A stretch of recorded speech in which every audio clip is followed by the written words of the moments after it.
Registered ಅಂತಾನೆ ಬಿಸಿ ಅಂದ್ರೆ ಇದನ್ನ ಬಿಸಿ ಬುಕ್ಲೆಟ್ ಏನಿದೆ ಸಿಸಿ ಕ್ರೆಡಿಟ್ ಬ್ಯಾಲೆನ್ಸ್ ಇದನ್ನ ತಗೊಂಡೋಗಿ ನಾವು ಬ್ಯಾಂಕ್ ಅಲ್ಲಿ ಓಪನ್ ಮಾಡ್ತೀವಿ. ಇದು SBI symbol state bank of India ಒಪ್ಪಂದ ತಡ್ರಿ ಆತರ ಬೀಳ್ಬೇಡ್ರಿ, ತಡ್ರಿ ಒಂದ್ ನಿಮಿಷ ರೆಕಾರ್ಡ್ ಮಾಡ್ಕೊಳ್ಳಿ. ಅವ್ರ ಏನ್ ಕೇಳ್ತಾರೆ ನಾವು RBI ರೂಲ್ಸ್ ಅಲ್ಲಿ ನಿಮ್ಗೆ ಇದೆಯಾ? RBI ರೂಲ್ಸ್ ಅಲ್ಲ, ನಾವಲ್ಲಿ ಒಪ್ಪಂದ ಮಾಡ್ಕೊಂಡು ನಾವು ವಾರಕ್ಕಂತಲೇ ಮರುಪಾವತಿ ಮಾಡಿಸ್ತಾ ಇದ್ದೀವಿ. RBI ಕಡೆಯಿಂದ ಪರ್ಮಿಷನ್ ಇದೆಯಲ್ವಾ? ಈ ಪಕ್ಕ ತಾನೆ ಹೌದು, ಸಾಲದ ನಿರ್ಣಯದಲ್ಲಿ ನಾವು ಬರ್ಸ್ಕೊಂಡಿರ್ತೀವಿ. RBI ಅಂಡ್ ಅವರ್ ಕೆಳಗಡೆನೆ SBI ಇರೋದು. SBI ಅಲ್ಲಿ ನಾವು ಅಕೌಂಟ್ ಓಪನ್ ಮಾಡ್ಸಿರೋದು. SKDRDP BC trust as BC of SBI ಅಂತ. RBI ಅಂಡ್ ಅವರಲ್ಲಿ ಇಡೀ ಬ್ಯಾಂಕ್ ಗಳೆಲ್ಲ ಇರೋದು. ನಿಮ್ಗೆ ಏನ್ ದಾಖಲೆ ಬೇಕು? ನಿಮ್ಮ ಸ್ಟೇಟ್ಮೆಂಟ್ ಅಲ್ಲೇ ಇದೆ. ನನಗೆ ಬುಕ್ ಅಲ್ಲಿ ಇರೋದು ಬೇಡ. ಅದಕ್ಕೆ ನಮಗೆ ಕಮಿಷನ್ ಕೊಟ್ಟು ಅಲ್ಲಿ ನಮಗೆ ಸಂಬಳ ಕೊಡ್ತಾ ಇದಾರೆ, ಬ್ಯಾಂಕ್ ಇಂದ ಕೊಡ್ತಾ ಇರೋದು. ಹೇಳಿ, ಇದು ಕಟ್ ಇಂಟ್ರೆಸ್ಟ್, ಫ್ಲಾಟ್ ಇಂಟ್ರೆಸ್ಟ್ ಇಲ್ಲ ನಮ್ಮಲ್ಲಿ. ಪೇಪರ್ ಚಾರ್ಜಸ್ ಇಲ್ಲ, ಪೆಟ್ರೋಲ್ ಚಾರ್ಜಸ್ ಇಲ್ಲ, ಯಾವ್ದೇ ಚಾರ್ಜಸ್ ಹಾಕಲ್ಲ. ನೀವು LIC ಕಂಪ್ನಿಗೆ ಹೋಗಿ, ರಾಜಾರಾಷ್ಟ್ರಕ್ಕೆ ಹೋಗಿ ನೀವು ಕಟ್ಟಿ ರಿಸಿಪ್ಟ್ ತಗೋಬಹುದು. LIC ಬಾಂಡೆ ಅವ್ರು ಒರಿಜಿನಲ್ ಬಾಂಡೆ ಯೂಸ್ ಮಾಡಿಕೊಂಡವ್ರೆ. PRK ಏನ್ ಕಟ್ ಮಾಡ್ಕೊಂತೀರ ಹಂಗಾರೆ? ಎಂತಕ್ಕೆ ಮಾಡ್ಕೊಂಡ್ರೆ ಅನ್ವಯ ಸತ್ತೋದ್ರೆ ಸಂಘರಿಗೆ ಇದಾಗುತ್ತೆ. ಸತ್ತೋದ್ರು ಒಂದು, ಕಾಯಿಲೆ ಆಗಿ ಹೋದ್ರು ಒಂದು, ಆಕ್ಸಿಡೆಂಟ್ ಆಗಿ ಹೋದ್ರು ಒಂದು, ಇವ ಮೂರ್ ಕಡೆ ಇದು ಮಾಡ್ತಾರೆ. 8,000 ಚಿಲ್ಲರೆ ಐತೆ ಕಣಕ ಅಲ್ಲಿ. 2023ರಲ್ಲಿ ಅಷ್ಟಿತ್ತು ಸರ್. 4,800 ಆಯ್ತು. ಅಲ್ಲಿ 8,000 ಚಿಲ್ಲರೆ ಐತಿ. ಇಲ್ಲಿ ಒಂದ್ ನಿಮಿಷ ಸರ್. ಇನ್ಶೂರೆನ್ಸ್ ಒಂದು ಕಟ್ಟಿದ್ರಲ್ಲ, ಅದಕ್ಕೂ ಬಡ್ಡಿ. ವಾರ ಕಟ್ಟಿಸ್ಕೊಳಕ್ಕೆ ಅದಕ್ಕೂ ಬಡ್ಡಿ. ಈಗ ಏನ್ ಹೇಳಿದವ್ರು 620 1,200 ರೂಪಾಯಿ ಇಬ್ಬರಿಗೆ ಅಂತಂದ್ರು. ಈಗ ಇಬ್ಬರಿಗೆ ಅಂತಂತವ್ರು ನೋಡಕ್. ಈಗ ಫಸ್ಟ್ ಹೇಳಿದ್ದೇನಕ್ಕ, ಇಲ್ಲಿ ರೆಕಾರ್ಡ್ ಐತಕ್ಕ, ಇಲ್ಲಿ ರೆಕಾರ್ಡ್ ಇದೆ ನೀವ್ ಹೇಳಿದ್ದು. Rural development project BC trust SKDRDP BC trust ಓಕೆನಾ? ರಿಜಿಸ್ಟರ್ಡ್ ಅಂತಾನೆ BC ಅಂದ್ರೆ ನೋಡಿ, ಇಲ್ಲಿ ಅವ್ರದ್ದು ಸಂಘದ ಡೀಟೇಲ್ಸ್ ಎಲ್ಲಿದೆ, ಯಾವ ಊರು, ಏನ್ ಕತೆ ಅಂತ ಇಲ್ಲಿದೆ. ಸರಿನಾ? ಅವ್ರಿಗೆ ಇಷ್ಟು ಜನ ಸಂಘ ಮಾಡ್ತಾ ಇದಾರೆ ನಮ್ಮಲ್ಲಿ. ಇವರೆಲ್ಲಾರು ಸಂಘದವ್ರು, ಇವರೆಲ್ಲಾರು ಸೈನ್ ಹಾಕಿ ಕೊಡ್ತಾರೆ.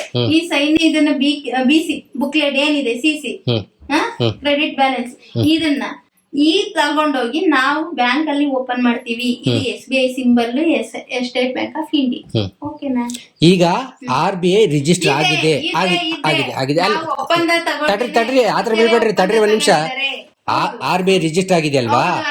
RBI ರಿಜಿಸ್ಟರ್ಡ್ ಆಗಿರೋದನ್ನ ವಾರದ ಕಂತಲ್ಲಿ ನೀವು ಕಲೆಕ್ಷನ್ ಮಾಡಬಹುದು ಅಂತ ಯಾವುದೇ RBI RBI ರೂಲ್ಸ್ ಆದ್ರೆ RBI ಗೈಡ್ಲೈನ್ಸ್ ಪ್ರಕಾರ ಮಾಡಿ.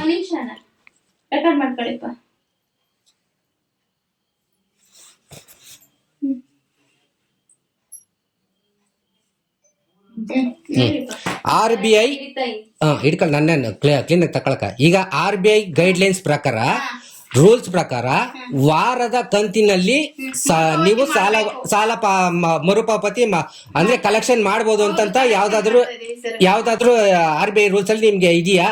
RBI ರೂಲ್ಸ್ ಅಲ್ಲ, ನಾವಲ್ಲಿ ಒಪ್ಪಂದ ಮಾಡ್ಕೊಂಡು ನಾವು ವಾರದ ಕಂತಲ್ಲೇ ಮರುಪಾವತಿ ಮಾಡಿಸ್ತಾ ಇದೀವಿ.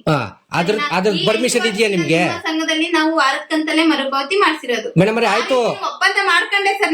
ಪರ್ಮಿಷನ್ ಇದೆಯಾ ನಿಮ್ಗೆ? ವಾರ RBI ಕಡೆಯಿಂದ ಪರ್ಮಿಷನ್ ಇದೆಯಾ? ಪರ್ಮಿಷನ್ ಇದೆಯಾ ನಿಮ್ಗೆ RBI ಕಡೆಯಿಂದ? ಪರ್ಮಿಷನ್ ಇದೆಯಲ್ವಾ? ಈ ಪಕ್ಕ ತಾನೆ? ಸರಿ ಆಯ್ತು. ಈಗ ಪರ್ಮಿಷನ್ ಇದೆ ಅಂತ ನೀವ್ ಹೇಳಿದಿರ ತಾನೆ? ಈ ವಾರದ ಕಂತಲ್ಲಿ ಯಾವುದೇ RBI ಗೈಡ್ಲೈನ್ಸ್ ಪ್ರಕಾರ ವಾರದ ಕಂತಿನಲ್ಲಿ ಸಾಲವನ್ನ ಮರುಪಾವತಿ ಮಾಡಿಸುವಾಗಿಲ್ಲ. ಸಾಲ ಮರುಪಾವತಿ ಮಾಡುತ್ತೇನೆ ಎಂದು ಈ ಮೂಲಕ ಸಹಿ ಮಾಡಿರುತ್ತೇನೆ ಅಂತ ಹೇಳಿ ಸಾಲದ ನಿರ್ಣಯದಲ್ಲಿ ನಾವು ಬರ್ಸ್ಕೊಂಡಿರ್ತೀವಿ. ಸರಿ, ನೀವು ಬರ್ಸ್ಕೊಂಡಿದ್ದೀರಾ ಸರಿ, ಬಟ್ RBI ಗೈಡ್ಲೈನ್ಸ್ ಪ್ರಕಾರ ಆ ರೂಲ್ಸ್ ಇಲ್ವಲ್ಲ ಮೇಡಮ್?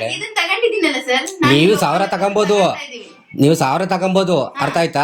RBI ಗೈಡ್ಲೈನ್ಸ್ ಪ್ರಕಾರ ವಾರದ ಕಂತಿನಲ್ಲಿ ಮರುಪಾವತಿ ಮಾಡಬಹುದು ಅಂತ ಯಾವ RBI ರೂಲ್ಸ್ ಹೇಳಿಲ್ಲ ನಮಗೆ. ನಾವಿಲ್ಲಿ ನಿಮ್ಮಲ್ಲಿ ವಾರದ ಕಂತಲ್ಲಿ ಕಟ್ ಇಂಟ್ರೆಸ್ಟ್ ಆಗಿ ನಾವು ಲೋನ್ ಕೊಟ್ಟು ನಾವು ಕಲೆಕ್ಟ್ ಮಾಡ್ಕೊಂಡು ಬ್ಯಾಂಕಿಗೆ ಕಟ್ತಾ ಇದೀವಿ. ನಿಮ್ಮಲ್ಲಿ ಯಾವುದೇ ರೀತಿ ಇಲ್ಲ. ನೀವು ಒಂದು ವಾರದಲ್ಲಿ ಏನಾದ್ರೂ ನಮ್ಗೆ ಸಾಲ ಮರುಪಾವತಿ ಮಾಡ್ತೀನಿ, ಹೆಚ್ಚುವರಿ ಮಾಡ್ತೀನಿ ಅಥವಾ ಕ್ಲಿಯರ್ ಮಾಡ್ತೀನಿ ಅಂದ್ರೆ ನಾವು ವಾರದ ಕಂತಲ್ಲಿ ಎಷ್ಟು ವಾರದ ಬಡ್ಡಿ ಏನಿದೆ ಅದನ್ನ ಕಟ್ಟಿದ್ರೆ ಸಾಕು, ಕ್ಲಿಯರ್ ಆಗ್ತದೆ. ಸರಿನಾ? ಈಗ ಹೆಚ್ಚುವರಿ ಬಡ್ಡಿ ತಗಂತಿಲ್ಲ. ನೀವು ಇವತ್ತು ಸರ್ 10,000 ರೂಪಾಯಿ ಲೋನ್ ತೆಗೆದು ನಾಳೆ ಬೆಳಗ್ಗೆ ಬೇಡ ನನಗೆ ಲೋನ್ ಕ್ಲಿಯರ್ ಮಾಡ್ತೀನಿ ಅಂದ್ರೆ 27 ರೂಪಾಯಿ ಕಟ್ಟಿದ್ರೆ ಸಾಕು ಸರ್, ಅದ್ರಲ್ಲಿ ಲೋನ್ ಕ್ಲಿಯರ್ ಆಗ್ತದಾ? ಈಗ RBI ರೂಲ್ಸ್ ವರ್ಷಕ್ಕೆ 700 ರೂಪಾಯಿ ಬಡ್ಡಿ ಅಷ್ಟೇ. RBI ರೂಲ್ಸ್ ನಿಮ್ಗೆ ಪರ್ಮಿಷನ್ ಕೊಟ್ಟಿದೆ ಅಂತ ಹೇಳ್ತಾ ಇದ್ದೀರಾ? RBI ಅಂಡ್ ಅವರ್ ಕೆಳಗಡೆನೆ SBI ಇರೋದು. SBI ಅಲ್ಲಿ ನಾವು ಅಕೌಂಟ್ ಓಪನ್ ಮಾಡ್ಸಿರೋದು. SBI ಅಲ್ಲಿ ನಾವು BC ಕೆಲಸ ಮಾಡ್ತಿರೋದು, ಬ್ಯಾಂಕ್ ಕರೆಸ್ಪಾಂಡೆನ್ಸ್ ಆಗಿ. SBI ಇವಾಗ ನಾವು ಬ್ಯಾಂಕ್ ನ ಪ್ರತಿನಿಧಿ ಅಂತ ಹೇಳಿ ಇಲ್ಲೇ ಇದೆ SKDRDP BC trust as BC of SBI ಅಂತ. ಸರಿನಾ? ಸರಿ ನಾವು ಅದ್ರ ಕೆಳಗೆ ಕೆಲಸ ಮಾಡ್ತಿದೀವಿ ಹೊರತು ಬೇರೆ ರಾಷ್ಟ್ರೀಕೃತ ಬ್ಯಾಂಕ್ ಅಲ್ದಲ್ಲೇ ಇರೋ ಸಂಘದಲ್ಲಿ ನಾವು ಬ್ಯಾಂಕ್ ಅಲ್ಲಿ ಕೆಲಸ ಮಾಡ್ತಿಲ್ಲ. ಸರಿನಾ? ನಿಮ್ಮ ಕಟ್ಟೋ ದುಡ್ಡು ಪೂರ್ತಿ ಇವಾಗ ನಿಮ್ಮಲ್ಲೇನೆ ಸ್ಟೇಟ್ಮೆಂಟ್ ಅಲ್ಲಿ ಬರ್ತದೆ ನಿಮ್ಗೆ ಏನಂತ ಸ್ಟೇಟ್ ಬ್ಯಾಂಕ್ ಆಫ್ ಇಂಡಿಯಾ ಅಂತಾನೆ ಬರುತ್ತೆ. ಎಲ್ಲ ಮಾಳೆ ಬುಕ್ ಕೊಡು, ಅದ್ರಲ್ಲಿ ಎಂಟ್ ಹಾಕಿದ್ರು, ಹೊಸ ಬುಕ್ ಅಲ್ಲಿ ಕೊಟ್ಟಿಲ್ಲ ನೋಡಿ. ಸ್ಟೇಟ್ ಬ್ಯಾಂಕ್ ಆಫ್ ಇಂಡಿಯಾ ಅಂತಾನೆ ಇದೆ. ಬೇರೆ ಏನಾದ್ರು ಇದೆಯಾ? ಇಲ್ಲ. ರಾಷ್ಟ್ರೀಕೃತ ಬ್ಯಾಂಕ್ ಹೆಸರು ಬಳಸ್ಕೊಂಡು ನಾವೇನು ಮಾಡ್ಲಿಕ್ಕೆ ಸಾಧ್ಯ ಆಗಲ್ಲ ಸರ್. ಅಲ್ಲ, ಇಲ್ಲಿ ನೀವು ಹೆಸರು ಬ್ಯಾಂಕ್ ಹಾಕೊಂಡಿದ್ದೀರಾ? SBI ಇರೋದು ಯಾರ ಹ್ಯಾಂಡ್ ಓವರ್ ಅಲ್ಲಿ ಸರ್? ಯಾರ ಹ್ಯಾಂಡ್ ಓವರ್ ಅಲ್ಲಿ? RBI ಹ್ಯಾಂಡ್ ಓವರ್ ಅಲ್ಲಿ ಇಡೀ ಬ್ಯಾಂಕ್ ಗಳೆಲ್ಲ ಇರೋದು. ಹ್ಯಾಂಡ್ ಓವರ್ ಅಲ್ಲ ಇರೋದು. RBI ಗೈಡ್ಲೈನ್ಸ್ ಪ್ರಕಾರ ನೀವು ವಾರದ ಕಂತಲ್ಲಿ RBI ರೂಲ್ಸ್ ಇದೆ, ನಿಮ್ಗೆ ಪರ್ಮಿಷನ್ ಕೊಟ್ಟಿದೆ RBI ರೂಲ್ಸ್. ಹೌದು, ನಾವಿಲ್ಲ ಅವ್ರ ಪ್ರಕಾರನೇ ನಡ್ಕೊಂಡು ಹೋಗ್ತಾ ಇರೋದು. ಒಪ್ಪಂದ ಪತ್ರ ನಾವು ಎಲ್ಲದಕ್ಕೂ ಸಹಿ ಮಾಡಿಸ್ಕೊಂಡೆ ನಾವು ಫೀಲ್ಡ್ ಅಲ್ಲಿ ಇಡಬೇಕು ಅಂದ್ರೆ ಕಷ್ಟ ಇದೆ ಸರ್. ನಾವು ಅವ್ರ ಪ್ರಕಾರನೇ ಅವ್ರ ಗೈಡ್ ಲೈನ್ಸ್ ಅಲ್ಲೇ ನಡಿಬೇಕು. ಇವತ್ತು ನಮ್ದು PRK ಕ್ರಿಯೇಟ್ ಆಗುತ್ತೆ ಅಥವಾ ಇನ್ನೊಂದೇನೋ ಕ್ರಿಯೇಟ್ ಆಗುತ್ತೆ, ಬ್ಯಾಂಕ್ ಅಲ್ಲಿ ಇಂತ ಫೋಟೋ ಬೇಕು, ಇಂತ ಬುಕ್ಲೆಟ್ ಓಪನ್ ಆಗ್ಬೇಕು ಅಂದ್ರೆ ಅವ್ರ ಏನು ನಿಯಮಗಳ ಬದ್ಧತೆನೆ ನಾವು ಸೈನ್ ಹಾಕ್ಸೋದು. ನಮ್ಮ ಓನ್ ಆಗಿ ನಾವೇನೋ. ಈಗ ನೀವ್ ಹೇಳಿರೋದು RBI ರೂಲ್ಸ್ ಪ್ರಕಾರ ವಾರದ ಕಂತಲ್ಲಿ ಕಲೆಕ್ಷನ್ ಮಾಡಬಹುದು ಅಂತ ಪರ್ಮಿಷನ್ ಕೊಟ್ಟಿದೆ ನಿಮ್ಗೆ. ಪರ್ಮಿಷನ್ ತಗೊಂಡೇನೆ ನಾವು ಕೆಲಸ ಮಾಡ್ತಿರೋದು, ಕೆಲಸ ಮಾಡ್ತಾ ಇಲ್ಲ. ಸರಿ ಆಯ್ತು. ನಾನ್ ಹೇಳ್ತಾ ಇದೀನಿ ಕೇಳಿ, ಸಂಘ ಒಳ್ಳೇದು ಅಂತ ಇದೆ, ಸಂಘ ಉತ್ತಮವಾಗಿದೆ, ನಿಮ್ಮಲ್ಲಿ ಏನು ಕಳಪೆ ಇಲ್ಲ. ಆದ್ರೆ ನೀವು ತಪ್ಪು ದಾರಿ ತಗೊಂಡು ಹೋಗ್ತಾ ಇದ್ದೀರಾ. ಸುಮ್ಮನೆ ತಪ್ಪು ದಾರಿಗೆ ನಿಮ್ಮ ಸಂಘಗಳನ್ನ ಎಳಿಬೇಡಿ ಸರ್. ನಾನು ಯಾವ್ದನ್ನು ತಪ್ಪು ದಾರಿಗೆ ತಗೊಂಡಾಗಿತ್ತಲ್ಲ, ಸಂಘ ನಡೆಸ್ತಾ ಇರೋದೇ ಈಗ 6-7 ವರ್ಷದಿಂದ ಸಂಘ ನಡೆಸ್ತಾ ಇರೋದೇ ನಾವು. 7 ವರ್ಷ ಸಂಘ ನಡೆಸ್ತಾ ಇದ್ದೀರಾ, ನಿಮ್ಮಲ್ಲಿ ಚ್ಯುತಿ ಇರ್ಲಿಲ್ಲ. ಇವತ್ ಯಾರೋ ಬಂದು ಏನೋ ಹೇಳಿದ್ರು ಅಂತ ಹೇಳಿ ನೀವೇನೇನೋ ಮಾತಾಡಿದ್ರೆ ಅದು ತಪ್ಪು ಸರ್. ನಿಮ್ಗೆ ಏನ್ ದಾಖಲೆ ಬೇಕು? ನಿಮ್ಮ ಸ್ಟೇಟ್ಮೆಂಟ್ ಅಲ್ಲೇ ಇದೆ. ನನಗೆ ಬುಕ್ ಅಲ್ಲಿ ಇರೋದು ಬೇಡ. ಬುಕ್ ಅಲ್ಲಿ ಇರೋದು ಬೇಡ, ಇಲ್ಲ ಅಕೌಂಟ್ ನಂಬರ್ ಇದೆ ನೋಡಿ. ನಾವು ಬ್ಯಾಂಕ್ ಇಂದ ತೆಗಿತಾ ಇರೋದು. ಬ್ಯಾಂಕ್ ನಾವು ತಗಸ್ಕೊಂಬೋದಲ್ವಾ ನೋಡಿ. ಅಂದನಕೆರೆ ಬ್ರಾಂಚ್ ಅಲ್ಲಿ ನಮ್ಮ ಅಕೌಂಟ್ ಓಪನ್ ಆಗಿದೆ, ಇಲ್ಲೇ ನಂಬರ್ ಇದೆ ನೋಡ್ಕೊಳ್ಳಿ. ಇಲ್ಲಿ ಸ್ಟೇಟ್ ಬ್ಯಾಂಕ್ ಆಫ್ ಇಂಡಿಯಾ ಅಂತ ಇದೆ. ಈಗ ನಾವು ಕೇಳಿದ ದಾಖಲೆ ಅಲ್ಲಿ ಕೊಡ್ತಾರಲ್ವಾ? ಕೊಡ್ತಾರೆ. ಯಾಕೆ ಕೊಡಲ್ಲ? ಇಲ್ಲಿ ಕೇಳಿ, 14% ಬಡ್ಡಿ ಅಂತ ಇಲ್ಲಿದೆ. ನಾವು BC ಕೆಲಸ ಮಾಡ್ತಾ ಇರೋದು, ಬ್ಯಾಂಕ್ ಕರೆಸ್ಪಾಂಡೆನ್ಸ್ ಕೆಲಸ ಮಾಡ್ತಾ ಇದೀವಿ, ಬೇರೆ ಏನಲ್ಲ. ನಿಮ್ಮಲ್ಲಿ ಸಾಲ ತೆಗಿಯಕ್ಕೆ ಕೊಡೋದಕ್ಕೆ ಸಂಘದ ಏನಿದೆ ಸಂಘಗಳು, ಅದಕ್ಕೆ ನಮಗ್ ಕಮಿಷನ್ ಕೊಟ್ಟು ಅಲ್ಲಿ ನಮಗ್ ಸಂಬಳ ಕೊಡ್ತಾ ಇದಾರೆ. ಬ್ಯಾಂಕ್ ಇಂದ ಕೊಡ್ತಾ ಇರೋದು ಒಂದು. ನಿಮ್ಮದ ಯಾವ್ದೇ ರೀತಿ ಬಡ್ಡಿ ಎಲ್ಲೂ ಹೋಗ್ತಾ ಇಲ್ಲ. ಸಾಲ ಮರುಪಾವತಿ ಚೀಟಿ ಇಟ್ಕೊಂಡ್ ನೋಡಿ, ನಿಮ್ದು ಇವತ್ತಿಷ್ಟು ಸಾಲ ಇದೆ ಅಲ್ವಾ, ಇವತ್ತಿಂದ ಕಟ್ಟಿ ಕ್ಲಿಯರ್ ಆಗುತ್ತೆ. 10,000 ಇವತ್ ನಾನ್ ಲೋನ್ ತೆಗ್ದೆ, ನಾಳೆ ಬೆಳಗ್ಗೆ ಕ್ಲಿಯರ್ ಮಾಡ್ತಿದೀನಿ. 27 ರೂಪಾಯಿ ಪ್ಲಸ್ 10,000 ರೂಪಾಯಿ ಕಟ್ಟಿ ಕ್ಲಿಯರ್ ಆಗುತ್ತೆ. ಸರಿ ಆಯ್ತು. ಈಗ ನಾಳೆ ಬೆಳಗ್ಗೆ ನಾನು ಹೋದ್ರೆ ನನಗೆ ಅದ್ರಲ್ಲಿ ಪೂರ್ತಿ ಎಲ್ಲ ಮಾಹಿತಿ ಕೊಡ್ತಾರೆ ಸ್ಟೇಟ್ಮೆಂಟ್.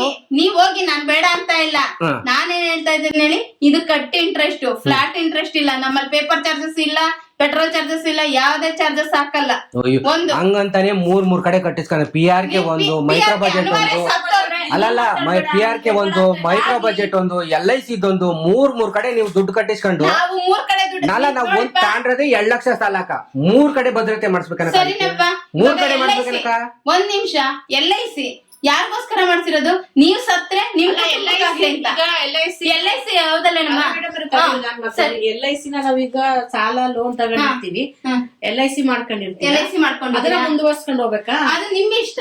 ನಿಮ್ಗೆ ಈಗ ನಮ್ ಸಾಲ ತೀರೋದ್ ನಾವು ಬೇರೆ ಕಡೆ ನಮ್ ಸಾಲ ತೀರುದಿಲ್ಲ, ಅದ್ ನಡಿಯಲ್ವಾ? ನಿಮ್ಮ ಸಾಲ ತೀರದ್ಮೇಲೆ ನಿಮ್ಗೆ ನಾನ್ ಕಟ್ಕೊಂಡು ನಾನ್ ನಡೆಸ್ಕೊಂಡು ಹೋಗ್ಬೇಕು ಅಂತ ಆಗಿದ್ರೆ ನೀವ್ LIC ಕಂಪ್ನಿಗೆ ಹೋಗಿ, ರಾಜಾರಾಷ್ಟ್ರಕ್ಕೆ ಹೋಗಿ ನೀವು ಕಟ್ಟಿ ರಿಸಿಪ್ಟ್ ತಗೋಬಹುದು. LIC ಕಂಪ್ನಿಗೆ ಹೋಗಿ ನಿಮ್ದು ಲೈಫ್ ಇನ್ಸೂರೆನ್ಸ್ ನಾವು ಹೋದ್ರೆ ಮಾತ್ರ ಬರುತ್ತೆ. ಹೌದು, ಮುಂದುವರ್ಸ್ಕೊಂಡು ಹೋದ್ರೆ ಬರುತ್ತೆ. ಇವಾಗ ನಾನು LIC ಕಟ್ತಾ ಇದ್ದೀನಿ ಪ್ರೈವೇಟ್ ಅಲ್ಲಿ, ನಾನ್ ಪ್ರೈವೇಟ್ ಅಲ್ಲಿ LIC ಯಾವ್ದೇ LIC ಆಗ್ಲಿ ಅಕ್ಕ, 3 ತಿಂಗಳ ಮ್ಯಾಲ್ ಕಟ್ಟಿದ್ರೆ ನಾವ್ ಅದನ್ನ ವಿಡ್ರಾ ಮಾಡ್ಕೊಬಹುದು. ಯಾವ್ದೇ LIC ಆಗಿರ್ಲಿ ಆಯ್ತಾ, 3 ತಿಂಗಳ ಮ್ಯಾಲ್ ಕಟ್ಟಿದ್ರೆ ವಿಡ್ರಾ ಮಾಡ್ತಾರೆ. ಈ LIC ಬಾಂಡು ಅಂತ ನೀವು ಇಂಡಿವಿಜುವಲ್ ಹೇಳ್ತಿಲ್ಲ, ನಾನು ಸಂಘದಲ್ಲಿ ಮಾತ್ರ ನಾನು ಕೇಳ್ಕೊಂತಿರೋದು. ಹೌದು, ಸಂಘದಲ್ಲಿ ಸಂಘದಲ್ಲಿ ಇರಲ್ಲ ಕಣಪ್ಪ ನೀನು. ಅಲ್ಲ ಇವತ್ ಒಂದ್ ನಿಮಿಷ, ಸಾಲ ವರ್ಷಕ್ಕೊಂದ್ಸಲ ಕಟ್ಬೇಕು, ರಿನಿವಲ್ ಆಗುತ್ತೆ. ವರ್ಷಕ್ಕೊಂದ್ಸರಿ 8,000 LIC 8,000 ಚಿಲ್ರೆ, LIC 8,000 ಚಿಲ್ರೆ, ಮೈಕ್ರೋ ಬಜೆಟ್ ಅಂತ ಮಾಡ್ಸವ್ರ ಅದಕ್ಕೆ 8,000 ಚಿಲ್ರೆ, PRK ಅಂತ ಒಂದ್ ಕಟ್ ಮಾಡ್ತಾರೆ, ಅದನ್ನ ಅದ್ರದ್ದು ನಾನೂರ ನಿಮ್ಮ ಯೋಚಿದ್ರೆ ಹೆಂಡತಿ ಹೆಸರಲ್ಲಿರೋದು ನೋಡಿಪ್ಪ, ಚಂದ್ರಕಲಾ ಚಂದ್ರಕಲಾ ಚಂದ್ರಕಲಾ 3 ಚಂದ್ರಕಲಾ ಇದಾರೆ. 2 ಲಕ್ಷ ಒಂದ್ ಲೋನ್ ಇದೆ. ಅವತ್ತಿನ ದಿನನೇ PRK ಕ್ರಿಯೇಟ್ ಆಗಿದೆ. PRK ಅಂದ್ರೆ ಏನು ಅಂದ್ರೆ ಅನಿವಾರ್ಯ ಅಕಸ್ಮಾತ್ ಡೆತ್ ಆದ್ರೆ, ಗಂಡ ಆಗ್ಲಿ ಸತ್ತೋದ್ರೆ ಅಥವಾ ಹೆಂಡತಿ ಆಗ್ಲಿ ಸತ್ತೋದ್ರೆ, ಮರಣ ಹೊಂದಿದ್ರೆ ಆ ಮರಣ ಹೊಂದಿದ್ಕೆ ಸಂಘದ ಮೇಲೆ ಹೊರೆ ಬೀಳಬಾರ್ದು. ಹಿಂದೆ ಇತ್ತು ಸಂಘದವ್ರೆಲ್ಲಾರು ಸೇರ್ಸ್ ಕಟ್ಬೇಕು, ಇಲ್ಲ ನಾಮಿನಿ ಸೇರ್ ಕಟ್ಬೇಕು ಅಂತ. ಇದೇ ರಾಜಾಯಿನಪಳ್ಳಿದಲ್ಲಿ ಒಬ್ರು ಇದಾರೆ. ಅಲ್ಲಿ ಇದೇ ರಾಜಾಯಿನಪಳ್ಳಿಯ ಹೊಸಪಳ್ಳ್ಯದಲ್ಲಿ ಅಲ್ಲೊಬ್ರು ಇದಾರಲ್ಲ ಸರ್, ಅವ್ರ ಹೆಸರೇನು ಶಿವಕುಮಾರ್. ಆ ಶಿವಕುಮಾರ್ ಹೆಂಡತಿ ಸತ್ತೋದ್ರಿ. ಹಿಂದೆ ನಮ್ಮಲ್ಲಿ PRK ಇರ್ಲಿಲ್ಲ. ಹೆಂಡತಿ ಸತ್ತೋಗಿದ್ಕೆ ಆ ಹೆಂಡತಿ ಹೆಸರು ಲೋನ್ ಇದ್ದಿದ್ಕೆ ಗಂಡ ಬಂದು ಸಾಲ ಕಟ್ಟಂಗ ಆಯ್ತು. ಶ್ರೀಶಕ್ತಿ ಸಂಘಗಳಲ್ಲಿ ಹಂಗೆ ಇರೋದು. ಇವಾಗ ಶ್ರೀಶಕ್ತಿ ಸಂಘಗಳಲ್ಲೂ ಕೂಡ PRK ಕ್ರಿಯೇಟ್ ಆಗ್ತಿದೆ. ಯಾಕಂದ್ರೆ ಇಡೀ ಸಂಘದವ್ರ ಮೇಲೆ ಹೊರೆ ಬೀಳಬಾರ್ದು. ಮೇಡಮ್ ಅವರೇ, ಶ್ರೀಶಕ್ತಿ ಸಂಘ ನಾವು ಮಾಡಿದೀವಿ, ದುಡ್ಡು ಕಟ್ಟಿಸ್ಕೊಂತ ಅದು ಕಟ್ಟಿಸ್ಕೊಳ್ಳೋದೆ. ತಿರ್ಗಾ ತಿರ್ಗಾ ಮೈಕ್ರೋ ಬಜೆಟ್ ಅಂತಂದ್ರೆ ಮೈಕ್ರೋ ಬಜೆಟ್ ಅಂದ್ರೆ ಅದು ಸಪರೇಟು, ಇನ್ಸೂರೆನ್ಸ್ PRK ಅಂತಂದ್ರೆ ಅದ್ರ ಸಪರೇಟು, LIC ಅಂತಂದ್ರೆ ಅದ್ರ ಸಪರೇಟು. ಅದೇ ರೀತಿ ನಾವು ಕಟ್ಟಿಸ್ಕೊತಾ ಇದೀವಿ. ಅನಿವಾರ್ಯ ಸತ್ತೋದ್ರೆ ಸಂಘದವ್ರ ಮೇಲೆ ಹೊರೆ ಆಗಲ್ವಾ? ಹೊರೆ ಆಗುತ್ತೆ ತಾನೆ. 2 ಲಕ್ಷ ರೂಪಾಯಿ ಲೋನ್ಗೆ ಮೂರ್ ಕಡೆಯಿಂದ ಇದು ಕಟ್ಟಿಸ್ಕೊಂತಾರೆ. ಯಾವ್ದೇ ಕಾರಣಕ್ಕೂ ಇಲ್ಲ. ನೀವ್ LIC ನ ಇವತ್ತೇ ಕ್ಲಿಯರ್ ಮಾಡ್ಕೊಂಡು ಹೋಗಿ ಬೇಕಾದ್ರೆ ನಾವ್ ಕೇಳೋದಿಲ್ಲ. LIC ಬಾಂಡೆ ಅವ್ರು ಒರಿಜಿನಲ್ ಬಾಂಡೆ ಯೂಸ್ ಮಾಡಿಕೊಂಡವ್ರೆ. ನಮಗೆ ಈಗ LIC ಬಾಂಡನು ನಮ್ ಸಾಲಕ್ ಭದ್ರತೆ ಏನು? PRK ಏನು ಕಟ್ ಮಾಡ್ಕೊಂತೀರ ಹಂಗಾರೆ? PRK ಎಂತಕ್ ಮಾಡ್ಕೊಂಡ್ರೆ ಅನಿವಾರ್ಯ ಸತ್ತೋದ್ರೆ ಸಂಘದವ್ರಿಗೆ ಇದಾಗುತ್ತೆ. ಪಾಲಿಸೀಸ್ ಮಾಡಿದವ್ರು ಸತ್ತೋದ್ರೆ ಅವ್ರ ಗಂಡ ಹೆಂಡತಿಗೆ ಕ್ಲೈಮ್ ಆಗಿ ಅವ್ರ ಮಕ್ಳಿಗೆ ದುಡ್ಡು ಬರುತ್ತೆ. ಈಗ LIC ಐತಲ್ಲ, PRK ಅಂತದೇನಕ್ಕ? PRK ಅಂದ್ರೆ ಅನಿವಾರ್ಯ ಅಕಸ್ಮಾತ್ ಮರಣ ಹೊಂದಿದ್ರೆ ಅವ್ರ ಸಂಘದವ್ರಿಗೆ ನೋಡಪ್ಪ, ಸತ್ತೋದ್ರ ಒಂದು, ಕಾಯಿಲೆ ಆಗಿ ಹೋದ್ರ ಒಂದು, ಆಕ್ಸಿಡೆಂಟ್ ಆಗಿ ಹೋದ್ರ ಒಂದು, ಇವ ಮೂರ್ ಕಡೆ ಇದು ಮಾಡ್ತಾರೆ. ಹೇಳ್ತೀನಿ, 3 ಲೋನ್ ಇವ್ರ ಹೆಸರಲ್ಲಿ ಇರೋದು. ಯಾವ್ಯಾವ್ದು? ಇವರು ಲೈಫ್ ಗೋಸ್ಕರ ಇನ್ಸೂರೆನ್ಸ್ ಮಾಡಿಸ್ಕೊಂಡಿರೋದು. ಲೈಫ್ ಇನ್ಸೂರೆನ್ಸ್ LIC ಕಂಪ್ನಿದು ಮೈಕ್ರೋ ಬಜೆಟ್ ಅಂತ. ಒಂದು PRK, ಇವರು 2 ಲಕ್ಷ ಪಾಲಿಸಿಗೆ ಅನಿವಾರ್ಯ ಅಕಸ್ಮಾತ್ ಮರಣ ಹೊಂದಿದ್ರೆ PRK, ಅದು ಪ್ರಗತಿ ರಕ್ಷಾ ಕವಚ ಅಂತ. ಎರಡೇನಪ್ಪ, ಇವ್ರು ಲೋನ್ ತೆಗ್ದಿದ್ರೆ 2 ಲಕ್ಷ ಮಾಮೂಲಿ ಕಾಮನ್, ಅದ್ 3 ಲೋನ್ ಕ್ರಿಯೇಟ್ ಆಗುತ್ತೆ. ನಮ್ಮಲ್ಲಿ ನಿಮ್ಗೆ 2 ಲಕ್ಷ ಲೋನ್ ಬೇಡ ಅಂದ್ರೆ ನಮಗ್ ಭದ್ರತೆ ನೀವು ಕೊಡ್ಬೇಕಾಗಿಲ್ಲ. 1 ಲಕ್ಷದಲ್ಲಿ ನೀವು ಮುಂದುವರ್ಕೊಂಡು ಹೋಗ್ಬೋದು ಸಂಘದಲ್ಲಿ. ಬೇಡ ನನಗೆ 2 ಲಕ್ಷನೇ ಲೋನ್ ಬೇಕು ಅಂದಾಗ ನೀವು ಪಾಲಿಸಿ ಮಾಡ್ಸಿದಿರಿ. ಬೆಳಿಗ್ಗೆ ಬಂದಿದ್ ಸರ್, ಅವ್ರು ಏನ್ ಹೇಳಿದ್ರು ಗೊತ್ತಾ? 1 ಲಕ್ಷದ ಮೇಲೆ 460 ರೂಪಾಯಿ ಇವಾಗ ಅದನ್ನು ಕಡಿಮೆ ಮಾಡಿದ್ದಾರೆ. 1 ಲಕ್ಷಕ್ಕೆ ಸಂಘದಲ್ಲಿ ಸಂಘದಲ್ಲೇನೆ ಭದ್ರತೆ ಕೊಡ್ತೀವಿ. ಏನಕ್ಕ 1 ಲಕ್ಷಕ್ಕೆ ಒಬ್ಬರಿಗೆ PRK ಅಂತ ಕಟ್ಟಾಗೋದು ಈಗ 460 ರೂಪಾಯಿ 420 ರೂಪಾಯಿ ಅಷ್ಟೇ ಕಟ್ಟಾಗೋದು. ಅದ್ರ ಮೇಲೆ ನಮ್ದು ಕಟ್ಟಾಗಲ್ಲ ಅಂತ. 8,000 ಚಿಲ್ಲರೆ ಐತೆ ಕಣಕ್ಕ ಅಲ್ಲಿ. 2023ರಲ್ಲಿ ಅಷ್ಟಿತ್ತು ಸರ್. 8,000 ಚಿಲ್ಲರೆ ಐತೆ ಅದ್ರಲ್ಲಿ. ನಾವು ಕಲೆಕ್ಟ್ ಮಾಡ್ತಾ ಇದ್ವಿ. 400 ರೂಪಾಯಿ ಎಲ್ಲೈತೆ? 8,000 ಚಿಲ್ಲರೆ ಎಲ್ಲೈತಕ್ಕ?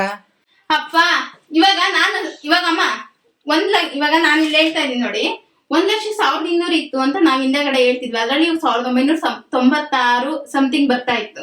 ನಾವೇನ್ ಮಾಡ್ತಿದ್ವಿ 1,200 ಅಂತ ಹೇಳ್ತಾ ಇದ್ವಿ. 1 ಲಕ್ಷಕ್ಕೆ 2 ವರ್ಷಕ್ಕೆ ಬರ್ಸಿದ್ರೆ ಎಷ್ಟ್ ತಗೋಬೇಕು ನಾನು? 1,200 ತಗೋಬೇಕು. 2 ವರ್ಷದವರೆಗೂ ರನ್ನಿಂಗ್ ಇರ್ಬೇಕಲ್ಲ PRK. 1,200 ಅಂತಂದ್ರೆ 4 ವರ್ಷಕ್ಕೆ ಎಷ್ಟಾಯ್ತು? 2,400 ಆಯ್ತು. 2,400 ಆಯ್ತು. ಹೌದಲ್ಲ ಸರ್? ಇಬ್ರಿಗೆ ಎಷ್ಟಾಗುತ್ತೆ? 2,400 ತಗೋಬೇಡಿ, 4,800 ಆಯ್ತು. ಈ ಅಪ್ಪನ್ ಮಾತಾಡಿಪ್ಪ. 4,800 ಆಯ್ತು. ಅಲ್ಲಿ 8,000 ಚಿಲ್ಲರೆ ಐತಿ. ಇಲ್ಲಿ 1 ನಿಮಿಷ ಸರ್.